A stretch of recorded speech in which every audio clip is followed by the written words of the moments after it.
Suasana di Bandara Raden Inten II Lampung sepi menyusul selarangan mudik yang dikeluarkan pemerintah. Melalui Se-Nomor 13 Tahun 2021, Tim Gugus Tugas COVID-19 mengeluarkan kebijakan tentang peniadaan mudik Hari Raya Idul Fitri tahun 1442 Hijriah dan upaya pengendalian penyebaran COVID-19 selama bulan suci Ramadan 1442 Hijriah. Larangan mudik tersebut berlaku dari 6 sampai 17 Mei tahun 2021. Pantauan tribunlampung.co.id dari pukul 8 waktu Indonesia Barat hingga pukul 12 waktu Indonesia Barat tampak suasana bandara terlihat sepi.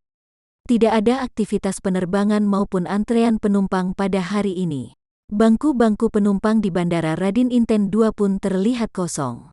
Tampak beberapa penumpang akhirnya pulang saat mengetahui tidak dapat melakukan penerbangan di Bandara Raden Inten II.